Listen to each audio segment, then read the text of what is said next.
All right. Good day, everyone, wherever you are. Today is a very enlightening day, and I'm going to be going over some information, and I hope you people have already looked at some of the videos that Brother Lex has done, because a lot of stuff that he's done I have stumbled across in looking in a different direction, and it took me in a circle, and I'm going to share it. So, hey, let's dig on in.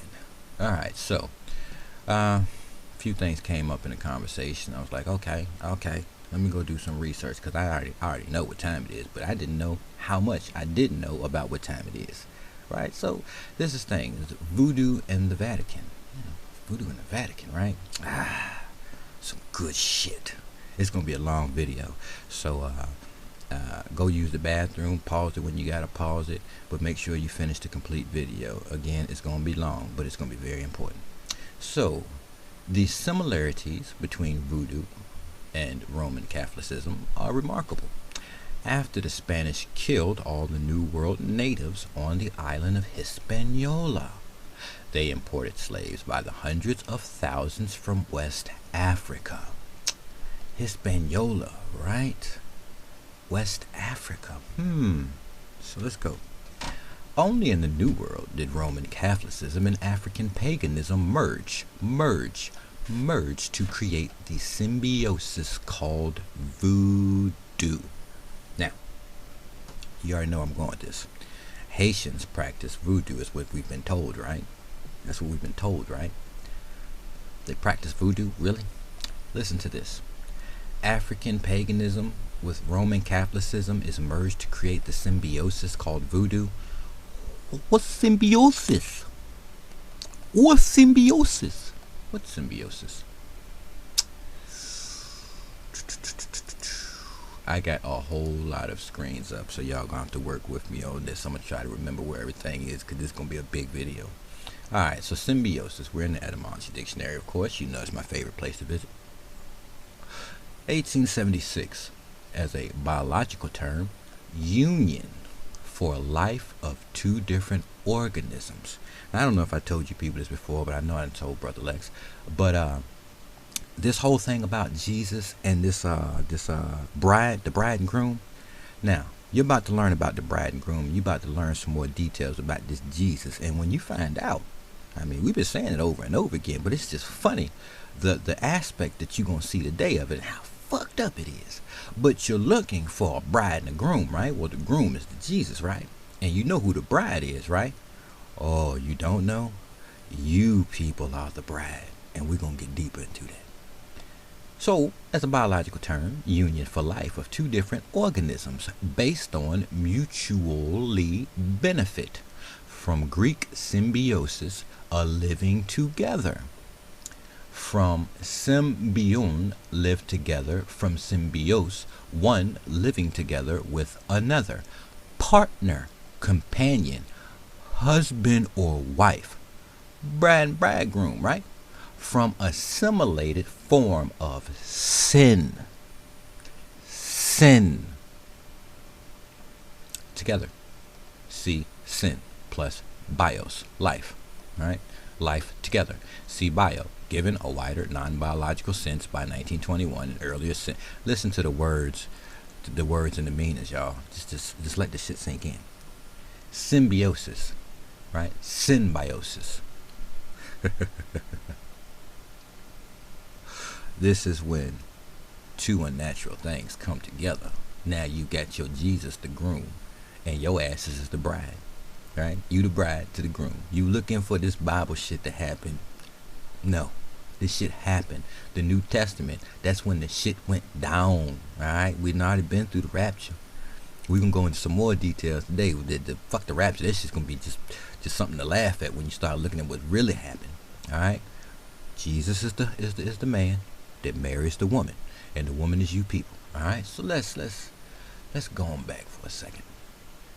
Alright, so the symbiosis, right? The coming together of two people is called voodoo. Now, we're talking about Hispaniola, we're talking about Haiti, right? And we're talking about people brought from West Africa. This doesn't make any sense.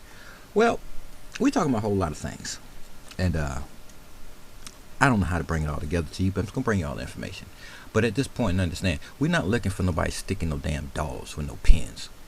That shit they show you on TV and the movies, that's just more shit covered up in front of you. It's just more shit. All right. Originally, all right, get right here. Originally, all the false gods of Africa came from Egypt via Ethiopia. Wait a minute. All the false gods that belong to Africa came from Egypt, right? But it came from Ethiopia first. What? What is they talking about? These gods, these false gods that came out of Ethiopia, that went into Egypt and then became Africa. The Africans' gods, right? Before the Exodus in 1533 BC, Egyptian gods were worshipped all over Africa and as far east as India. Now, we already know India is the house of many gods, right? Let's see if we got that pulled up somewhere. Let me see. Boop, boop, boop, boop. Ah, yes. The gods and goddesses of ancient India. This is going to be a long video, y'all. I tell you.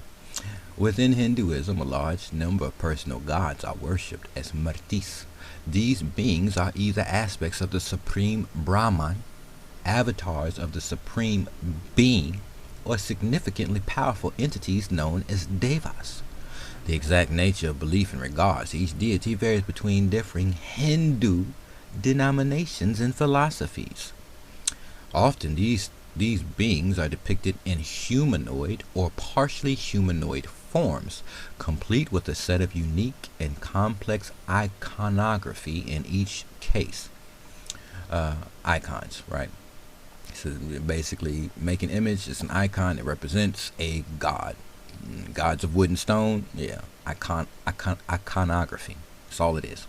In total, there are 330,000 of these supernatural beings in various Hindu traditions. Now, in the Hindu tradition, they have formulated 330,000 iconography,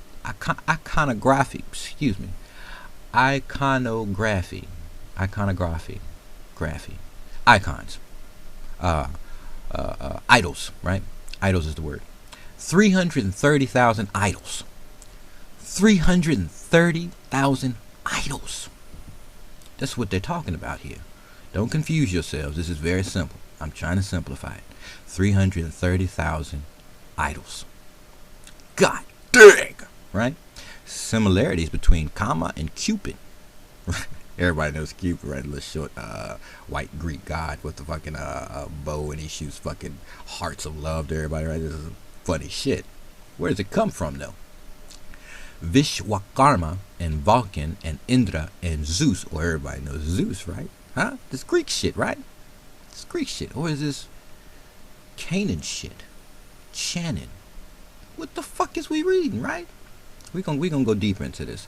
All right, so and Zeus do lead many to hastily conclude that Hindu mythology is similar to Greek mythology.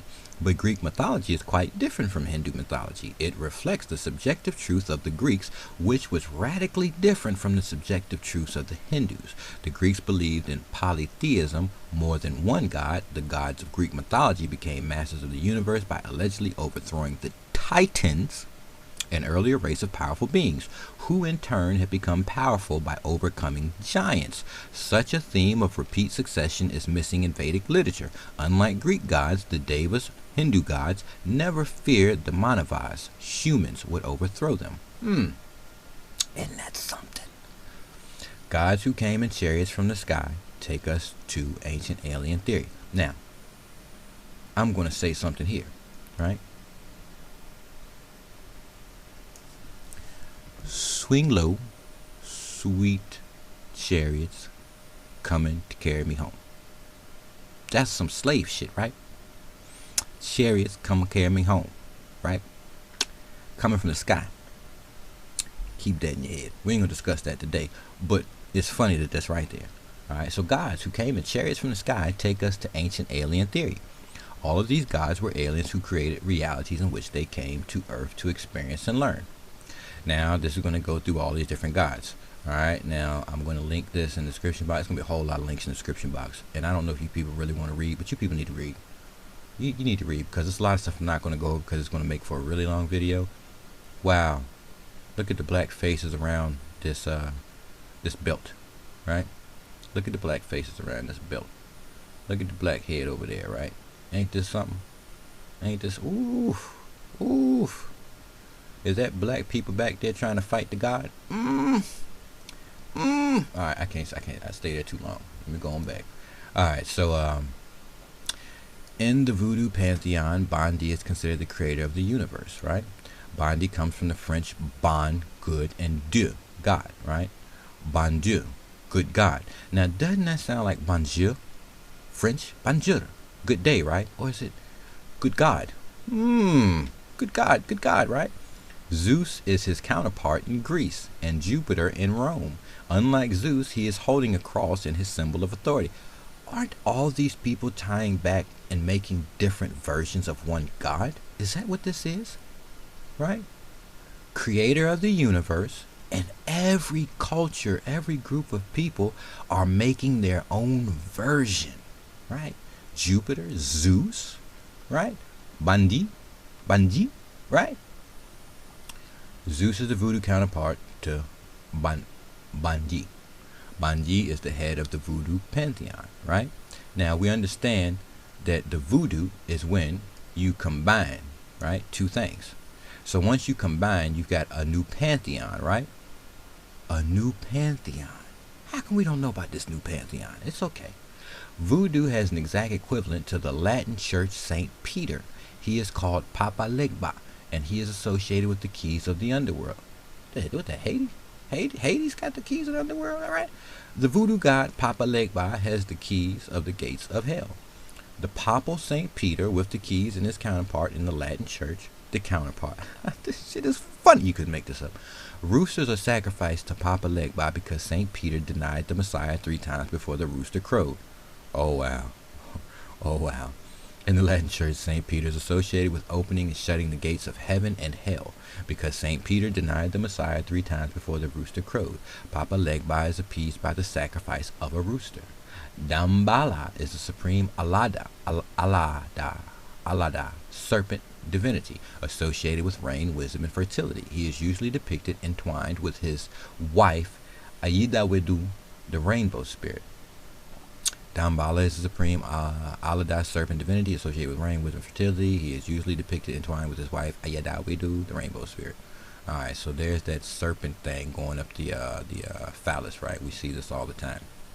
So we can see that a pantheon was brought over. Now, I do believe, I read to you people in the bishop's letters to London how you were a superstitious people that didn't really have a God, and you had to believe in a most high power, supernatural, and because you didn't have a God, they said, well, they can be dealt with, we'll just give them a God.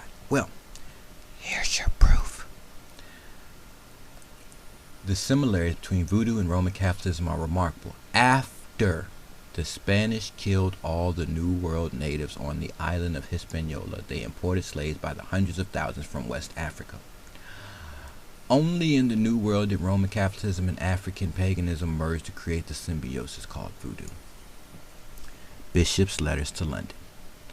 They came over here and they merged with you. This is where you are the bride and they're the groom, and they marry you. This is the whole thing about the quadcentennial, right? They finally broke the barrier and they can get salvation. Come on now, we've been over this 1,000 times. This is just more proof, but this is just a small portion. Let's keep going. So I want to bring this up as a recap. Now this is Deuteronomy 18, starting at verse 8. We're over here on the right side of the screen, right? They shall eat equal portions except what they receive from the sale of their father's estates. When you enter the land which the Lord your God gives you, you shall not learn to imitate the detestable things of those nations. There shall not be found among you anyone who makes his son or his daughter pass through the fires of Molech, one who uses divination, one who practices witchcraft or magic, or one who interprets omens, or a sorcerer. Alright, so I want you to keep that in mind. We're going to come back and forth to that particular thing throughout this video. Alright, so we want to know more about these people that came over here to marry you, right? So we're going to start here, and there's another one I have to bring to your attention. Let me bring this closer. Is it here? Yep, I want to bring this one over here so we can get from this one to this one. Alright, so we want to learn more about these people that came over here, right? Alright, so it says Irish Druids. Who were the Druids? This question has agitated the minds of the learned for a long period, and various, as well as contradictory, have been the replies. Tradition preserves their memory as of a pious and superior race. Prominently, listen now, we're dealing with the Irish. Pious and superior race, prominently associated with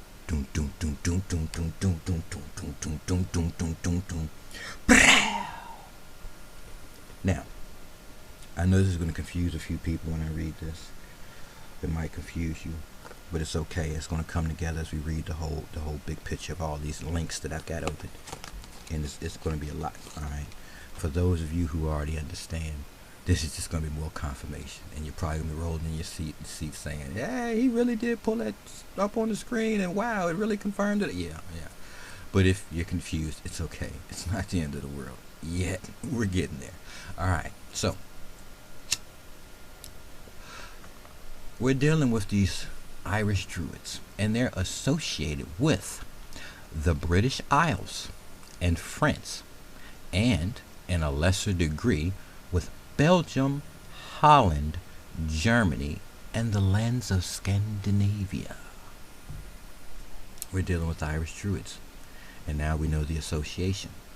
Much romance has been long attached to them. We hear their chants in the stone circles. These are the people with the pantheon. Okay? Stone circles. Come on now. Come on. Stone circles.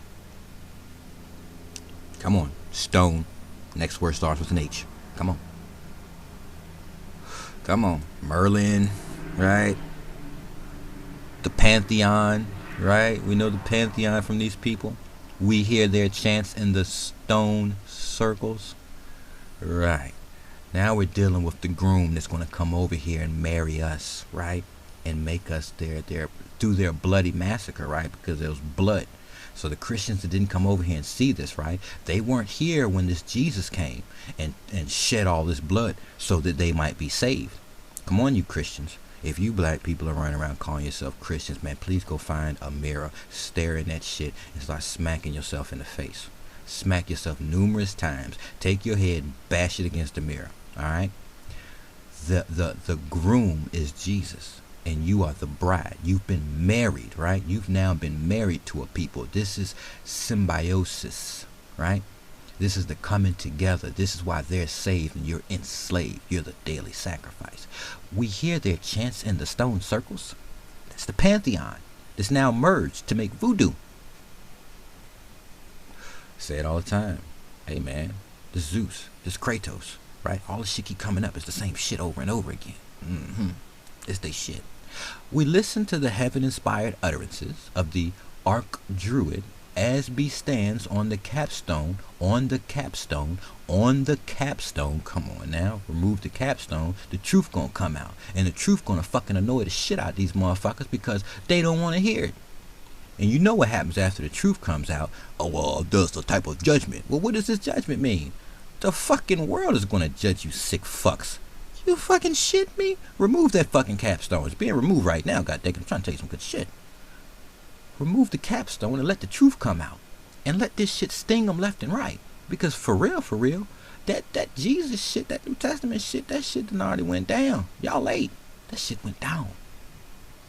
But anyways, on the capstone of Cromlech in the eye of the sun, surrounded by the white-robed throng, with the bowed worshippers afar, we see the golden sickle reverently cutting off the sacred millstone. Look, what does it say? Jesus coming back, right?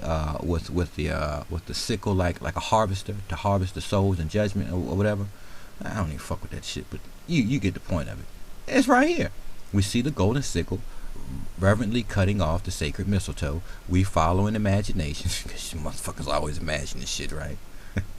They always imagine because they can't hear on the inside. They're not the superstitious people or the supernatural. The solemn procession, headed by the cross bearer. Oh, here we go. Here we go. We look under the old oak at the aged Druid instructing disciples in mystic lore, in verses never to be committed to writing. We gaze upon the assembly of kings and chieftains, before whom the wise men debate upon some points of legislation.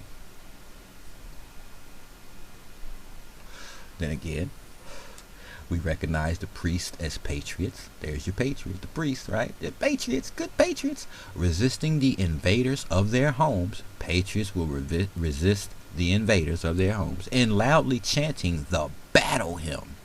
We are at the convocation of Brehons in their deliberations on law, and awestruck wait upon the observers of sun and stars, or of the signs of the times in the investigation of terrestrial phenomena. Oh, man, we in that Bible now. You see, they merged a Bible, they merged stories and things from two different groups of people. This is symbiosis, right? This is how you now, the separation, I told you people a long time ago, it's going to be hard to separate from Christianity. You looking at the inner workings of it, right? It's so intertwined, you can't tell what's right and what's wrong. You just trying to ingest it, right? The diviners, right? This shit ain't got nothing to do with you people. You are superstitious, supernatural, okay? You know there's a most high power, but you don't watch the stars and shit. You don't wait for moons and all this shit to happen. You just know that's there for its times. You just, you just know it's there. These people, these Druids, have brought you this. And where are these Druids from? The British Isles and France, and in lesser degree with Belgium, Holland, Germany, and the lands of Scandinavia. These are the people that call themselves Jews today, and they are not. Okay? I'm just summing it up for you. So listen, deliberations on law and awestruck. Hold on, that's the phone ringing.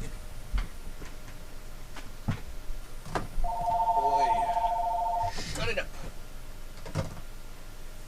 All right. You shitting me? Shut it up. Alright, so deliberations on law and awestruck wait upon the observers of sun and stars, or of the signs of the times in the investigation of terrestrial phenomena. We go with them to the judgment upon offenders of an unwritten code and witness the dread ordeal or the fiery human sacrifice. Now, your sacrifices are Druids. This is your Christianity. There's no confusion here. This is exactly what this is. And we now know who they are and where it comes from, okay? This is going to go... I'm getting ahead of myself. We'll get to that a little bit later. So, when you're dealing with all these signs and the fiery things and all these sick prophecies, you're dealing with what they have added and brought together in symbiosis, right? The combining, the coming together of two things, right? They're coming together of two different lives. They've merged it. Now they've brought their pantheon and their ideals and their religion straight to you. All right? But our inquiry is, what has Irish tradition or literature to say to these interesting details concerning Druids? Were the Irish Druids like those of whom we read belonging to other lands? Did they spring up from among the Irish people? Or were they strangers from another and distant shore? Could they have formed a distinct community like the tribe of Levi, intermarrying among themselves only? Amidst much ignorance and even barbarism, can the Druids have been distinguished by the learning and refinement attributed to them? With our conceptions of the ancient religions of Ireland, should we credit the Druids with the introduction of sun worship, serpent reverence, and the adoration of idols? Were they, on the contrary, new corners arriving subsequent to the establishment of these various forms of paganism, and merely known a little before the rise of Christianity in Erin? All right. I think you guys got a lot from that. Brew on that shit. Let's go to the next page. All right, so let's go to the top so you know what we're looking at. All right, this is a page from some person. Doesn't matter. Catholicism and Druidism Part 1, the Ancient Druids. This is what we want to learn about. Alright, so what does it mean to be both Catholic and a Druid? Is it even possible to be both? Both have a reverence for the learning, tradition, and a regard for the beauty of the natural world, which is what sparked my interest in Druidry to begin with. But there are also conflicts I am trying to clarify for myself, seemingly irreconcilable differences. This will be an essay in 3 parts. The Ancient Druids of the Celtic world, Bonewitz, Paleo-Druids. The Paleo-Druids, Isaac Bonewitz terminology, of the ancient world were contemporaries of the Romans, and what little we know about them was written by their enemies, the Romans. So the Romans' enemies were Druids, who were not Christian at that time. So the Romans, they weren't Christian at that time, but still worshipped the old gods of Rome. It was a pantheon. The old gods, the pantheon. The Romans saw the Druids as a problem and made it policy to destroy them. So the Romans destroyed the sacred places and the oak groves, as at Anglesey, Angle Islands, the Angle Island people in Wales. Welsh, right? Brother Lex and I have been through this, but you people should be putting this shit together. In about 63 AD, Christianity would not be legal in the Roman Empire until several hundred years later, under Constantine's Edict of Milan in AD 313. The Roman destruction of the Druids was based on politics rather than religion, as the Druids were the power behind the indigenous Celtic or Celtic resistance to Roman occupation of Celtic lands, and Imperial Rome did not like freedom fighters. What empire does? And there are some links you can go to verify what this person has brought together. We also know that renowned Catholic Saint Patrick of Ireland had immense political and spiritual conflicts with the Druids a couple of centuries later in Ireland. The Druids of England, Wales, etc., the Welsh, had long since disappeared under the Romans, and the religious path turned to Christianity. So they didn't really flee anywhere. They're just now intermingling, and this would be the equivalent of like you hear in this country about Illuminati and these different organizations that infiltrate into the government. You hear about all this stuff all the time, right? It's no difference. It's the same shit. It went down there. All right. The Druids were the real keepers of the traditional ways of the Old Irish, and other Celtic cultures. The hostility of the Druids to Christianity and of Patrick to paganism was fundamental and irreconcilable. The old cultures, both Celtic and Roman Catholic, did not separate religion from politics, and that was also a part of the conflict. And in fact, the introduction of Catholicism to Ireland did spell the end of the Paleo-Druids in Ireland. So the Catholics wanted to destroy Druidism. Now, this is some shit going on between the Irish and the Celts and the Romans that have now taken over, and they've now separated from their Roman pantheon, and they've taken up Christianity, okay? And all this can go back to the Muslims and their belief of Allah, and it's all pretty much one and the same. But you can understand, as they take the next step, they separate from this pantheon shit. All right? In Ireland, the pagan Romans spelled the end of the Druids of Wales, the Welsh, and the rest of the Celtic world. Patrick did not destroy the oak tree groves as did the Romans, but he did destroy images of Celtic gods, as at Moxley, where he is said to have destroyed the idol Crux,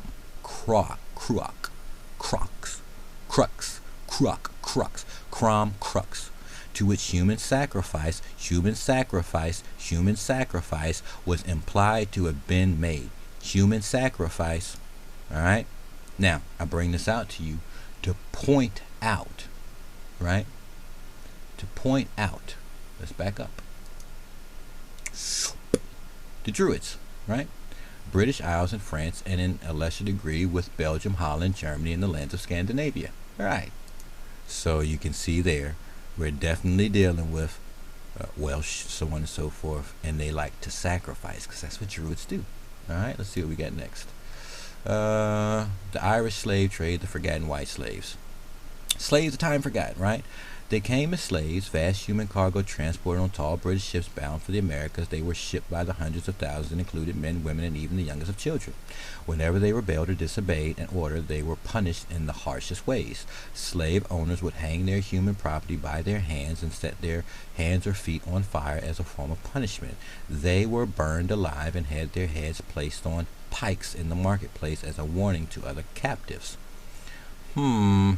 We don't really need to go through all the gory details, do we? After all, we know all too well the atrocities of the African slave trade, but are we talking about African slavery? King James II and Charles I led a continued effort to enslave the Irish. Britain's famed Oliver Cromwell, furthered this practice of dehumanizing one's next-door neighbor. Alright, so we just read some history on what the Romans were doing to these fuckers that were still practicing Druidry, right? So you can understand that they slaved out the fucking Druids. They were fucking, it's their punishment. They're the fucking ones that's going to prison over in that world because they said, fuck that Druid shit, you sick fucks. The Irish slave trade began when James II sold 30,000 Irish prisoners as slaves to the New World. His proclamation of 1625 required Irish political prisoners, right? Now we just read over here that, let's get it again. The Roman Empire until several hundred years later under Constantine's Edict of Milan in AD 313, the Roman destruction of the Druids was based on politics rather than religion. Alright? Let me go back here.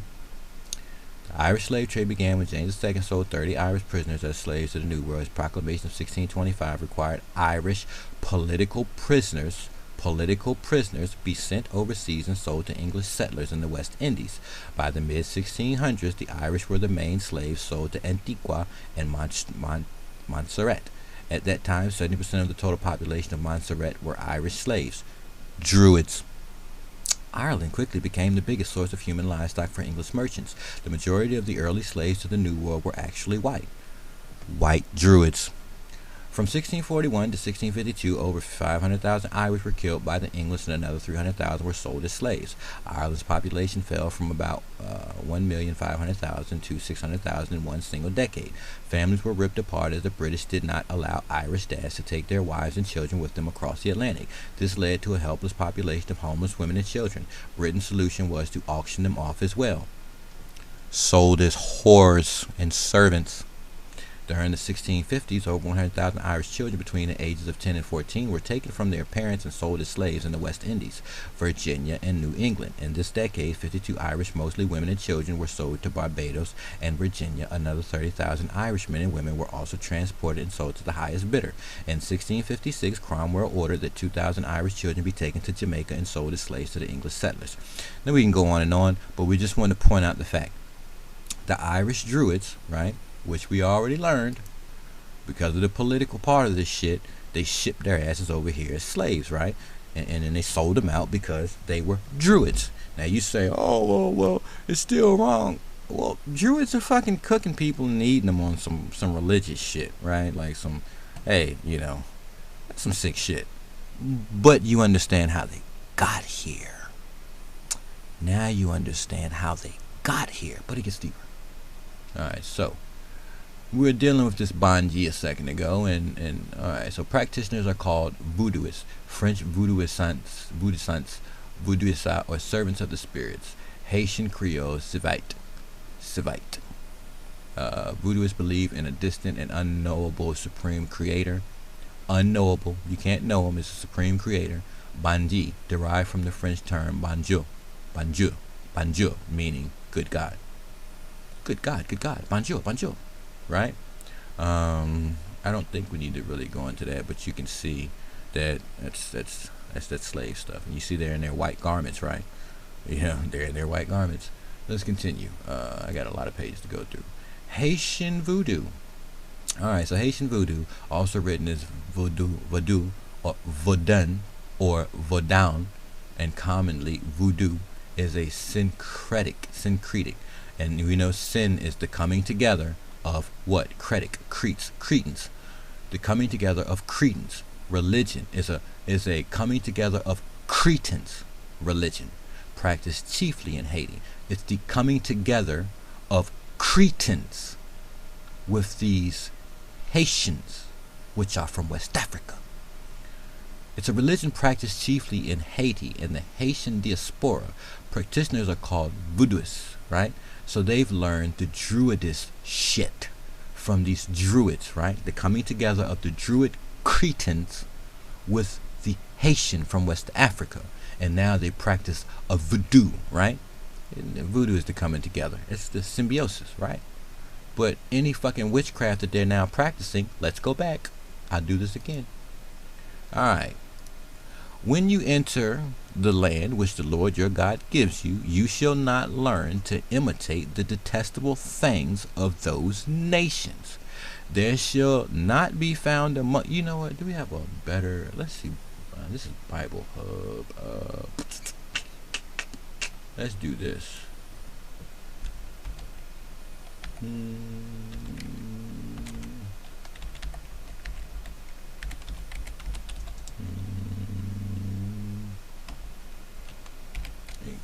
Let's do this. Let's see. Hold on with me, people. Hold on with me. I know it's like a King James something. Let's get there right there. Sit there to get it. Alright, Bible Gateway. Alright, let's see what this says.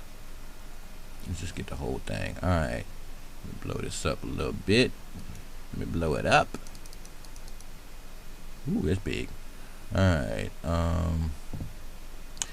When thou art come into the land which the Lord thy God giveth thee, thou shalt not learn to do after the abominations of those nations.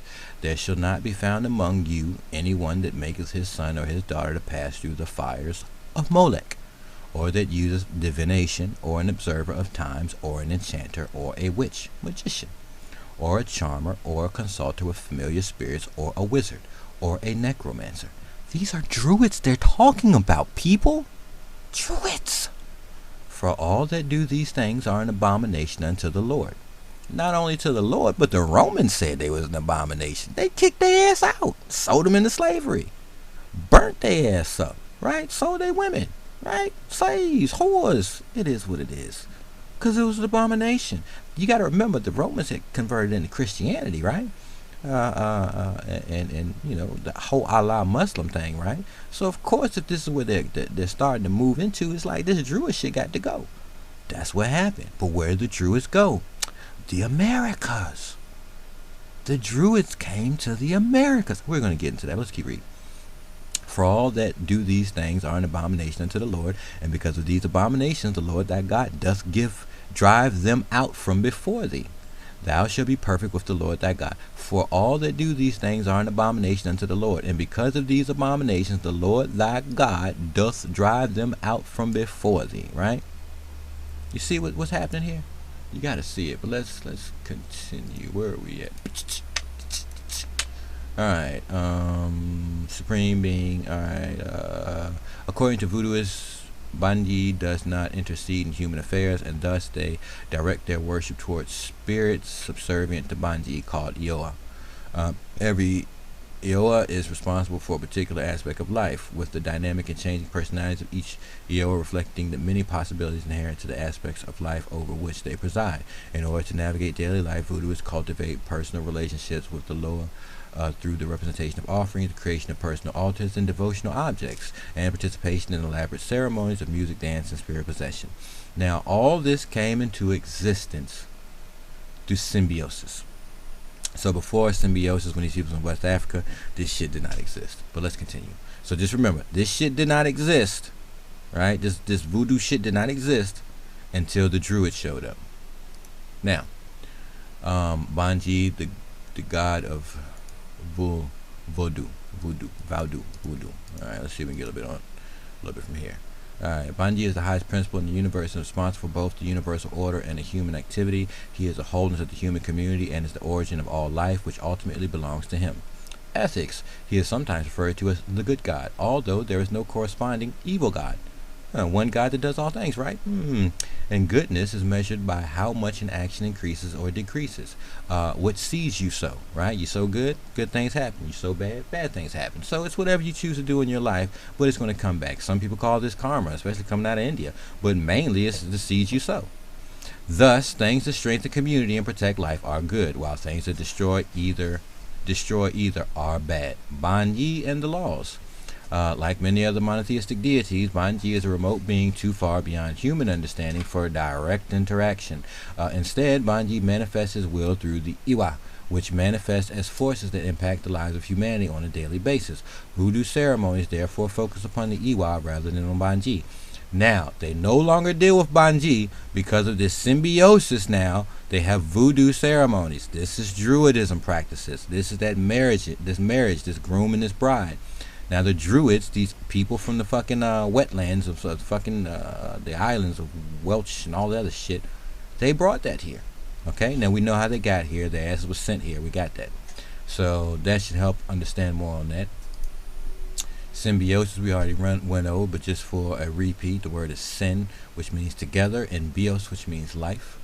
We already been through the gods. Voodoo, religious witchcraft of Haiti and southern U.S., ultimately of African origin. 1850 from Louisiana, French voodoo from a West African language such as U and Fanu, voodoo, Fanu, right? Spirit, demon, deity. Also Vandu, supposedly the name of an African deity from a language, and take that serious, supposedly. There is no god, no deity from Africa named Vandu. I done been all through it. What a joke. They do have different names for a few different deities. There's no Vandu. But from that right there we have, well, let's go ahead. Alright, so this is the whole thing about the gods of Africa, the deities. African mythology covers a vast area. The African continent includes so many countries, religions, languages, tribes, cultures, and crossovers that the sheer diversity of prevailing gods would seem overwhelming if there weren't a few handy shortcuts. Traditional African belief is overwhelmingly monotheistic. There may be spirits and ancestors floating around, but there's only one God. Early missionaries made a complete pig's ear of their research in this respect and seem to have delighted in cataloging as many heathen gods as they could possibly get away with. African creator gods seem to follow a distinctive pattern. They are all extremely dissatisfied with their creations. There is much shaking of heads, turning away in sorrow, and avoidance of contact. The humans are left to fend for themselves. Attempts to regain contact with their god by building a heavenly ladder are the subject of many an unhappy legend. On the whole, African gods don't like to be pestered, and humans have to learn to be content with their lot. But while God sits in heaven, wringing his hands in despair, the ancestral spirits are very willing to take an active part in earthly life. These are mostly into hunting and other practical subjects, with food, sex, and booze as popular as always. There is a remarkable innocence about the gods of Africa. They seem naive and unworldly, believing the best of everyone and optimistically giving the benefit of the doubt to all the sundry. No wonder they are rudely disappointed when it turns out their badly chosen favorites are up to no good. Even communicating with their creation is full of problems. Vital messages of life and death are entrusted to whichever farmyard animal happens to be passing, and the resulting, now listen, there's a combining, right? I tell you that these people are syncretinists, right? These people bring together all this shit. Now we got the farm animals that are fucking filled with spirits. Now you wonder how that shit ended up in the Bible. How did that shit end up in the Bible? Think about this now. Syncretinism, right? They formulated this book. Now we got animals. Now listen, I ain't making this shit up. Right here. Even communicating with their creation is full of problems. Vital messages of life and death are entrusted to whichever farmyard animal, pig, happens to be passing, and the resulting garble is likely to have profoundly unforeseen and usually disastrous consequences, like the fucking pig jumping off the cliff. Where did that shit come from? That's right, syncretinism. Gotcha. Alright. So Vodun, meaning spirit in the Fan and Ewe languages, pronounced voodoo. Fondue. with a nasal high tone U, also spelled Vadan, Vadan, Vadu, Vadu, Vudu, etc. Is practiced by the U people of eastern and southern Ghana and southern and central Togo, and the Kabi people, Mena people, and Fan people of southern and central Africa. Right, so let's keep going. Who are these U people? We're going to start at the top and we're going to work our way down. This is going to be a pretty long video. Go ahead and take a break. The U people, right? The U people, U Nation, are an ethnic group located in Togo, formerly French Togoland, and Volta region, Ghana, formerly British Togoland, both formerly Togoland, the southern part of which was U-land, and southern Benin. They speak the U language and are related to other speakers of Gbi languages, such as the Fan, Gin, Fla, Fera, and the Aha people of Togo and Benin. Aha, not Aja, Aha, right? There's no J, Aha. So, now we can see here, there is a language that these people speak that does not have AE, well, it has an AE right there, but I guess it's not words, it's not Americanized words. This is before language evolved into what it is, but these people use sounds and their letters pronounce a particular sound, which means something, but you can see it's just sounds. Gb, right? Aha. So it's not really words, it's like sounds, but that's a whole nother video. Origins. The origin of the U is similar to those who speak Gibet languages. These speakers occupy the area between Akan land and Yoruba land. Previously, some historians have tried to tie them to both Akan and Yoruba ethnic groups, but more recent studies suggest these are distinct ethnic groups that are neither Akan or Yoruba. They're not. The U people have nothing to do with these people, although they appear to be both influenced or influenced by both. The EU are essentially a patrilineal people. The founder of a community was the established chief, and was then usually succeeded by his paternal relatives. The EU are divided geographically between the western part of Benin, formerly Dahomey, and Togo, southern. The Volta region was colonized. The Volta region was colonized by the British and was originally called British Togoland. After the German defeat in World War I, the U homeland, British Togoland, and French Togoland were renamed Volta region and Togo. The French Togo land was renamed Republic of Togo and gained independence from France on April 27, 1960.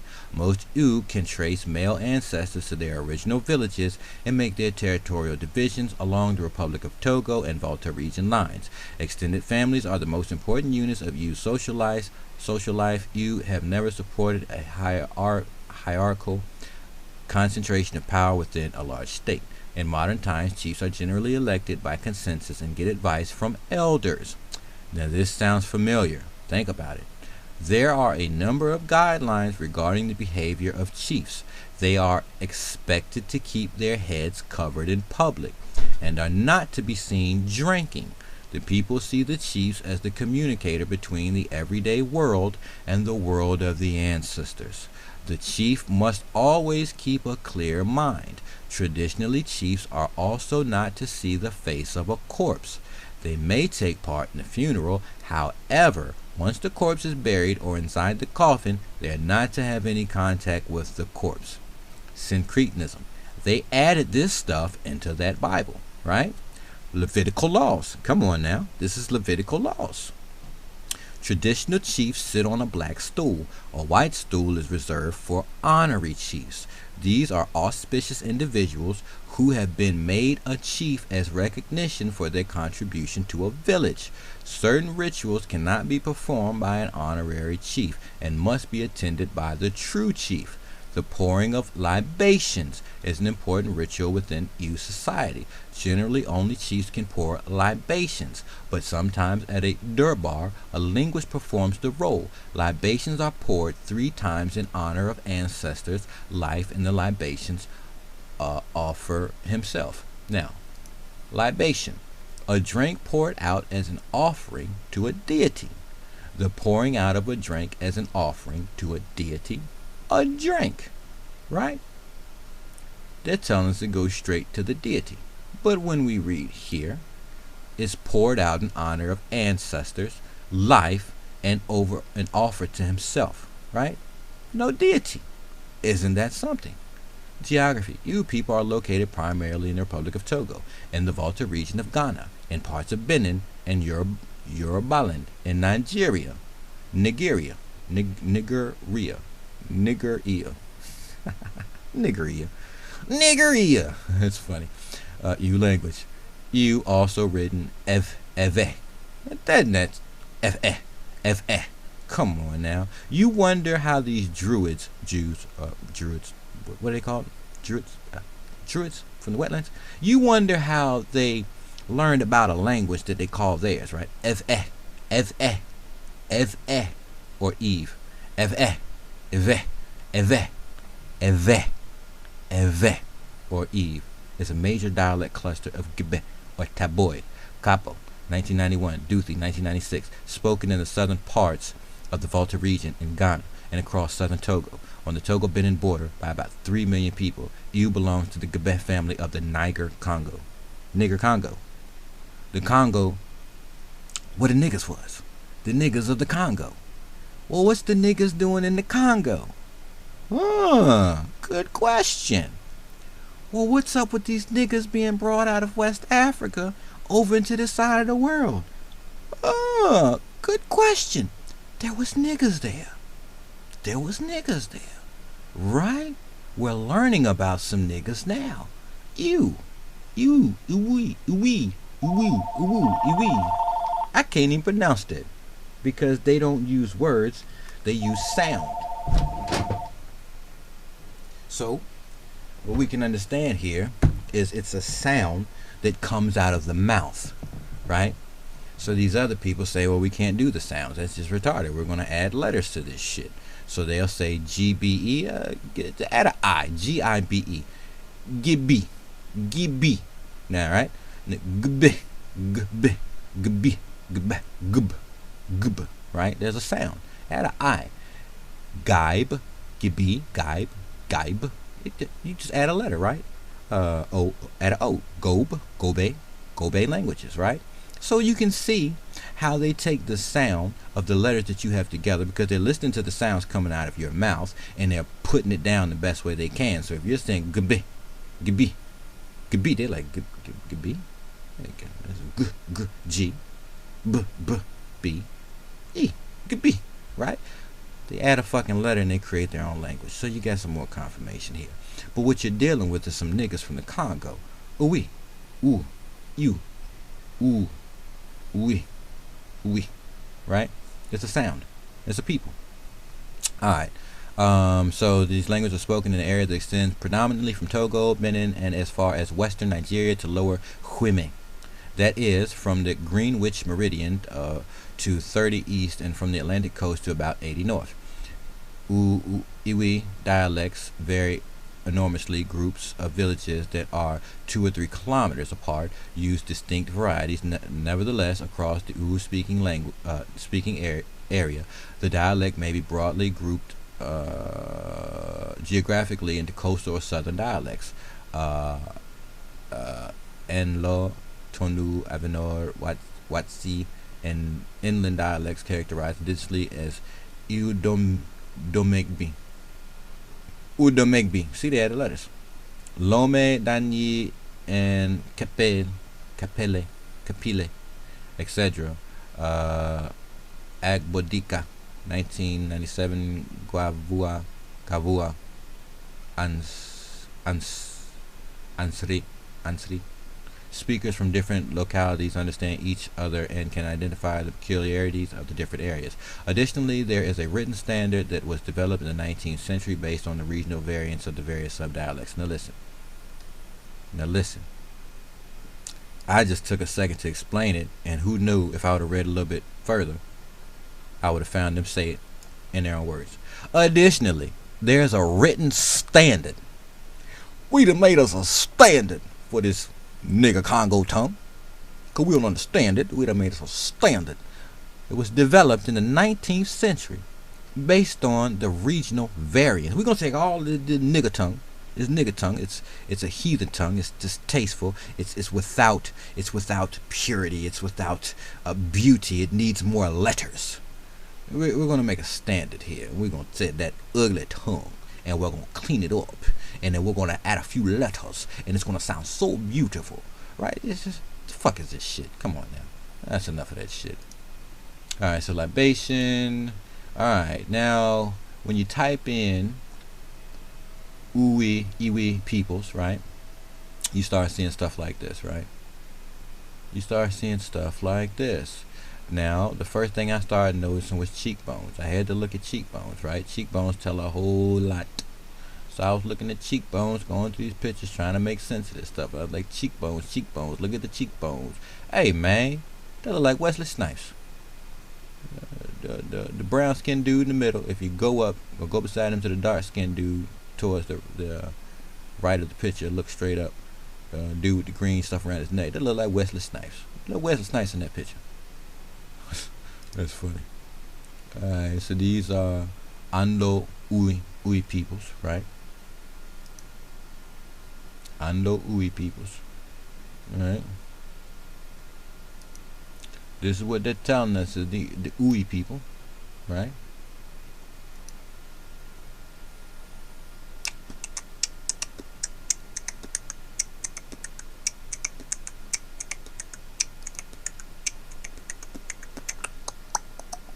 Alright, so we got some images here to look at.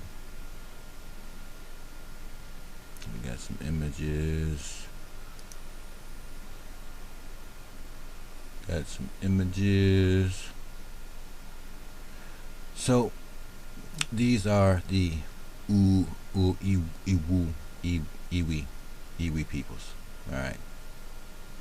The Iwi peoples. Now, we got that. Let's keep it moving because we're talking about the Iwis, right? Now, the Cretans, because we were looking at what? Cretan. Alright, Cretan Greek, Cretan Greek, or the Cretan dialect, is a variety of modern Greek spoken in Crete and by the Cretan diaspora. Right. Let's see what they got to say here. Geographic distribution. The Cretan dialect is spoken by the majority of the Cretan Greeks in the island of Crete, as well as by several thousand of Cretans who have settled in major Greek cities, notably in Athens. In the major centers of the Greek diaspora, the dialect continues to be used by the Cretans, mainly in the United States,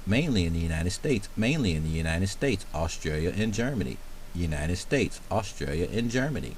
Where the hell them damn Druids went? No, them Druids. In addition, the descendants of many Cretan Muslims who left the island during the 19th century and early 20th century continue to use it. In Turkey, they are called Cretan Turks. They constitute the majority of the overall population in Ayvalık and Kunda Island due to the population exchange between Greece and Turkey in 1923. There is another grouping of Cretan Muslims in the coastal town of Al-Hamidiyah, Syria, and the neighboring territories of Lebanon. I mean, this would be easily just put all this stuff together, but I can't really tell. I can't. Y'all gotta put this stuff together yourselves. It's a lot, but just spin your wheels in the mud and you'll put it together. Alright, so let's continue. There's your Syncretism. We know Crete. Alright, we don't want to do that yet. Divination. I don't think I showed y'all that. Right. Divination, Old French, it basically means the power of foreseeing, prediction, prophet. Prophesy. Divination. Now, to prophesy is divination, right? Now, where were we at? We were here, weren't we? We were here. Let's back up. 9. When thou art come into the land which the Lord God giveth thee, thou shalt not learn to do after the abomination of those nations. There shall not be found among you any one that maketh his son or his daughter to pass through the fire, or that useth prophecy. Divination, right? Where are we at? We were somewhere down here, weren't we? No, we're past that. We're over here. All right. Divination, the power of foreseeing, prediction, prophet, right? Right there. That uses prophecy. Now, who uses prophecy every 5 seconds? Don't be like them people. They gonna be around. Who? Them Druids? Yeah, Christians, Druids, Christians, Druids. I don't. Them people from the wetlands, right? They all came over here. They were Druids, and the Romans didn't want nothing to do with them. They was like, man, them fuckers are sick. They eat people and they sacrifice, and like, yo, these are the sacrificing people, the people that sacrifice, right? Yeah, yep. They're the people of sacrifice, and they brought the groom, which was them, and you're the bride, and they married you, and yeah, that's how that shit went down. They couldn't do that shit back in their land. The Romans kicked their ass out. But let's continue. All right, so I think I got a few more links, and we're done. Moving pretty fast to this, right? Hopefully. Jewish involvement in black slave trade to the Americas, right? The following passages are from Dr. Raphael's book, Jews and Judaism, the United States, Documented History, blah, blah, blah, blah. Jews also took an active part in the Dutch colonial slave trade. Indeed, the bylaws of the Recife and Mordecai congregations include an impostor Jewish tax of 5 soldos for each Negro slave or Brazilian Jew. So you get a Jewish tax of 5 soldos for each Negro slave or Brazilian Jew purchased from the West Indies. Now, we're talking about 2 different times. Now, at the time when Jews are purchasing slaves, you now have an imposter, right? You now have an imposter putting on your garment, and they're purchasing Negroes, right? There's no Brazilian. The Negroes are in Brazil, okay? First and foremost, before they get conquered and occupied. That's history. Nothing to argue about. It's history. It's there. So what we're seeing here is now these Druids, right? They're in the South America. They're in the North America, right? And they're Jews because they're now in Brazil, and they're the Jew, right? Now these are after they conquered you. All right. Now, after conquering you, they have now put you on like a garment. Again, this is symbiosis, right? The coming together of 2. Right. And don't forget syncretism, which is basically when they take your shit and they put it together, and then that's their shit, right? All right. So there's a tax for the Negro slaves when they're bought by a Brazilian Jew. So don't confuse it and say the Negro Brazilians were doing this. They weren't. Not happening. From the West Indies Company, slave auctions were postponed if they fell on a Jewish holiday. Right, now they have holidays, right? And they give you all these holidays that they've created, right? Feigned traditions. In Curaçao in the 17th century, as well as in the British colonies of Barbados and Jamaica in the 18th century, Jewish merchants played a major role in the slave trade. In fact, in all the American colonies, whether French, Martinique, British, or Dutch, Jewish merchants frequently dominated. Now, we know this shit ain't you. We know who this is. These people are selling you, all right? And we know where they're at. And we now know their origins. These are the Druids. This was no less true on the North American mainland, where during the 18th century, Jews participated in the triangular trade that brought slaves from Africa to the West Indies, and there exchanged them for molasses, which in turn was taken to New England and converted into rum for sale in Africa. Isaac de Costa of Charleston in the 1750s, David Franks of Philadelphia in the 1760s, and Aaron Lopez of Newport in the late 1760s and early 1770s dominated Jewish slave trading on the American continent. So there's the names of the people that dominated, right? During the 16th century, exiled from their Spanish homeland and hard-pressed to escape the clutches of the Inquisition. Now, this is about to get really interesting. I'm going to fuck y'all up with this one. This is going to get interesting. During the 16th century, exiled from their Spanish homeland and hard-pressed to escape the clutches of the Inquisition, Spanish and Portuguese Jews fled to the Netherlands. The Dutch enthusiastically welcomed these talented, skilled Huisnesmen, while thriving in Amsterdam, where they became the hub of a unique urban Jewish universe and attained status and anticipated Jewish emancipation in the West by over a century. So, they were waiting to get their asses over here. They fled because you got to remember, the Spanish and Portuguese had joined into Christianity themselves, and this goes back into the whole shit with the Moors, when they needed them to come up and help them fight against these people that were moving in and trying to dominate. Right? That's more history, and we understand when you talk about Spain and Portugal, right? Let me be more clear about what they're saying. All right. So when you're talking about the Moor of Spain, you're talking about the expulsion of the Moriscos, right? So it's declared that Moriscos, right, was decreed by King Philip III of Spain on April 9th, 1609. The Moriscos were descendants of Spain's Muslim population that converted to Christianity by coercion or by royal decree in the early 16th century, fighting wars in the Americas and feeling threatened by the Turks raiding along the Spanish coast. Now, they're talking about the Spaniards dealing with all this stuff at the time, having to deal with the Turks raiding the Spanish coast.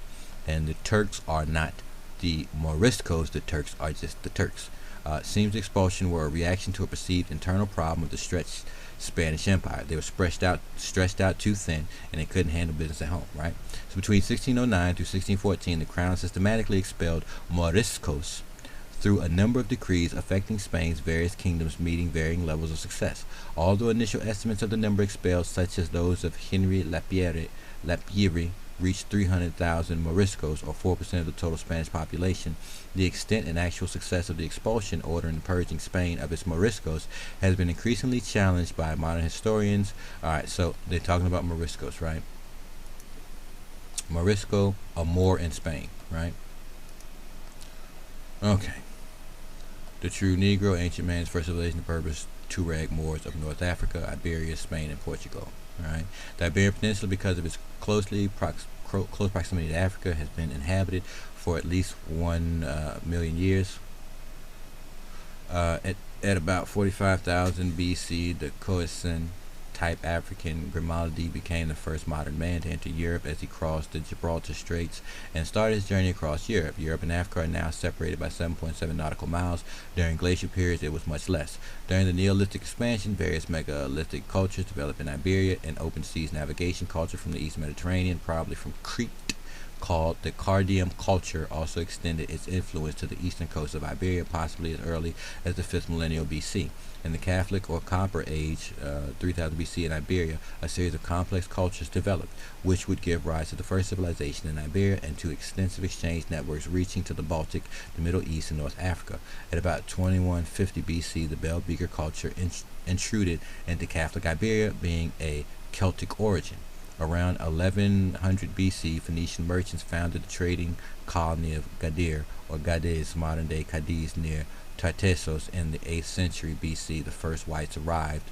The Greeks established colonies such as Emporion, modern Empures, modern Empures. These were founded along the Mediterranean coast on the east, leaving the south coast to the Phoenicians. The Greeks are responsible for the name Iberia, after the river Iber or Ebro. In the 6th century BC, the Phoenician Carthaginians arrived in Iberia while struggling with the Greeks for control of the western Mediterranean. Their most important colony was Carthago Nova, Latin name of modern-day Cartagena. In 219 BC, the first Roman troops invaded the Iberian Peninsula, this during the Second Punic War against the Carthaginians. After 2 centuries of war with the Celtic and Iberian tribes, Celtic Druids and Iberian tribes, and also the Phoenician, Greek, and Carthaginian colonies, Rome annexed it under Augustus, so now Rome's taken over that land, resulting in the creation of the province of Hispania. It was divided into Hispania Ulterior and Hispania Criteria. During the late Roman Republic and during the Roman Empire, it was divided into Hispania Tarraconensis in the northeast, Hispania Baetica in the south, and Lusitania in the southwest. In the early 5th century AD, new whites invaded. These were Germanic tribes. Now, let me go back. Alright. Prominently associated: Druids, British Isles, France, Belgium, Holland, Germany, Scandinavia. In the early 5th century AD, new whites invaded. These were Germanic tribes from Eastern Europe, namely the Suevi, and Vandals, Selingi and Hasdingi, and their allies, the Sarmatian islands. Only the kingdom of the Suevi, Quadi, and Marcomanni would endure after the arrival of another wave of Germanic invaders. The Visigoths, who had early established their own kingdom with its capital at Toulouse, France. They slowly extended their authority into Hispania, displacing the Vandals and Alans. The Visigoths subsequently conquered all the Iberian Peninsula and expelled or partially integrated the Vandals and the Alans. The Visigoths eventually conquered the Suevi kingdom and its capital city, Bracara, modern-day Braga, in 584-585 AD. They would also conquer the province of the Byzantine Empire, Spania, in the south of the peninsula and the Balearic Islands. White historians, in their bid to make ancient Europeans seem white, have chosen to ignore the obvious relationship that must have existed between Berbers and the people of Iberia. When Grimaldi crossed the Gibraltar Straits to enter Europe, all of his kind did not follow. When humans move to new territories, most stay behind in the old territory, and they maintain their relationships. There is always back and forth travel for trade and communication. It is against this backdrop that the Berber invasion of Iberia must be viewed. The Berbers did not enter Iberia as destroyers, they entered as builders. Thus, after Muhammad's Islamic army took Egypt in 640 AD and then went on to conquer all of North Africa, the Berbers no doubt saw this new black army as an opportunity. So rather than fight, the Berbers joined forces with the Islamic army in 711 AD. A Berber army led by General Tariq ibn Ziyad invaded Iberia, Spain, and overthrew the white Visigoths, Western Goths, who were one of the two main branches of the Goths, an East Germanic tribe of Druids, who over the period of only 100 years had migrated from Eastern Europe through Greece, through Italy, and finally down into the Iberian Peninsula. In Iberia, Spain, and Portugal, the Berbers, now known as Moors, created a highly advanced civilization and culture famous for its art, architecture, and centers of learning. While having rule over Spain, the Berbers, who themselves 50 years earlier had been forced to accept Islam, now sometimes forced the inhabitants of Iberia to do the same. Though the number of original Moors remained small, many native Iberian inhabitants converted to Islam, converted to Judaism, converted to Islam, converted to Christianity. Is this all the same? According to Ronald Segal, some 5.6 million of Iberia's 7 million inhabitants were Muslim. By 1200 AD, virtually all of them native inhabitants. According to historian Richard A. Fletcher, the number of Arabs who settled in Iberia was very small. There were about 900,000 Berbers and about 90,000 Arabs in Iberia. More history below. Alright, so you can look at that stuff and read through that stuff, yada yada yada. But let's get back here.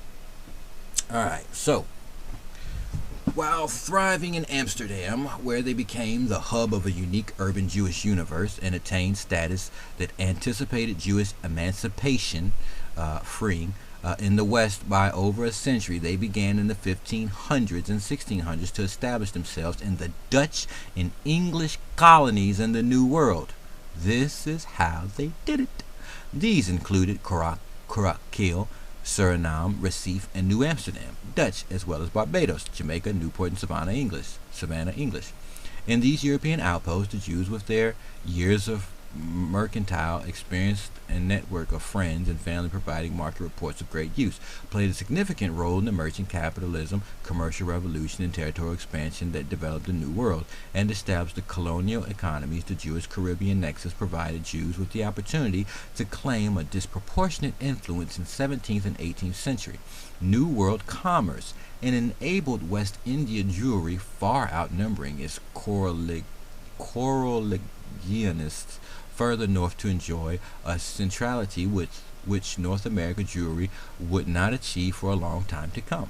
Groups of Jews began to arrive in Suriname in the middle of the 17th century after the Portuguese regained control of northern Brazil. By 1694, 27 years after the British had surrendered Suriname to the Dutch, there were about 100 Jewish families and 50 single Jews there, or about 570 of them.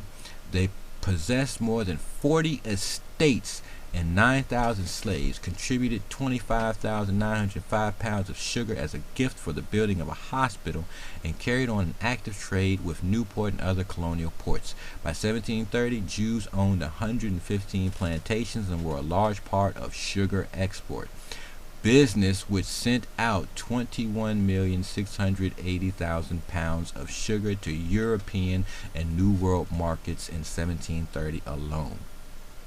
Slave trading was a major feature of Jewish economic life in Suriname, which as a major stopping off point in the triangular trade of both North America and Caribbean Jews played a key role in this commerce. Records of a slave sale in 1707 revealed that the 10 largest Jewish purchasers, 10,400 guilders, spent more than 25% of the total funds. 38,605 guilders exchanged. Jewish economic life in the Dutch West Indies, as in North America colonies, consisted primarily of mercantile communities with large inequities in the distribution of wealth. Most Jews were shopkeepers, middlemen, or petty merchants who received encouragement and support from Dutch authorities and Croquet. For example, Jewish communal life began after the Portuguese victory in 1654. In 1656, the community founded a congregation. In the early 1670s, brought its first rabbi to the island. Curaçao, with its large natural harbor, was the stepping stone to the other Caribbean islands, and thus ideally suited geographically for commerce.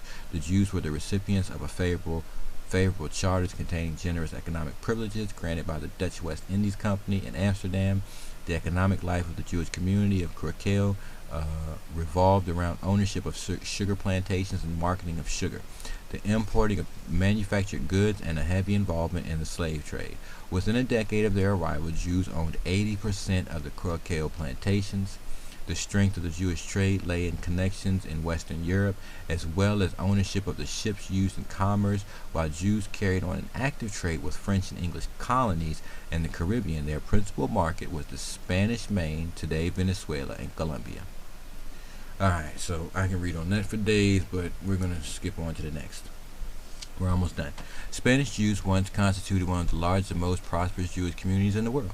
This period ended definitely with the anti-Jewish riots of 1392 and Alhambra Decree of 1492, as a result of which the majority of Jews in Spain, between 200,000 and 250,000, converted to Catholicism, and those remaining, between 40,000 and 100,000, were forced into exile. An estimated 13,000 to 50,000 Jews live in Spain today, concentrated in the provinces of Malaga, Madrid, and Barcelona, as well as having historic presence in the autonomous cities of Ceuta and Melilla. A significant portion of these are Spanish-speaking Jews who returned to Spain after centuries of exile in northern Morocco. During and after the Spanish Protectorate, Ashkenazi Jews, primarily from Latin America but also of European origin, are also present in Spain. Some associate the country of Tarshish, as mentioned in the books of Jeremiah, Ezekiel, 1 Kings, Jonah, and Romans, with a locale in southern Spain, in generally describing Tyre's empire from west to east. Tarshish is listed first, Ezekiel 27, and Jonah is a place to which Jonah sought to flee from the Lord. Evidently, it represents the westernmost place to which one could sail. The link between Jews and Tarshish is clear. One might speculate that commerce conducted by Jewish emissaries, merchants, craftsmen, or other tradesmen among the Semitic Tyrian Phoenicians might have brought them to Tarshish. Although the notion of Tarshish as Spain is merely based on suggestive material, it leaves open the possibility of a very early, although perhaps limited, Jewish presence in the Iberian Peninsula. Right. More substantial evidence of Jews in Spain comes from the Roman era. Although the spread of the Jews into Europe is most commonly associated with the diaspora which ensued from the Roman conquest of Judea, immigration from Eretz Israel into the greater Roman Mediterranean area, antedated the destruction of Jerusalem. Now, you can read through that, but I think this should help you understand when they came in and conquered. So there's a fake Jew and there's a real Jew. Now, I believe this video's gone on long enough. I'm going to do my best to get all these links into the description box. Help yourselves to read it. Till next time.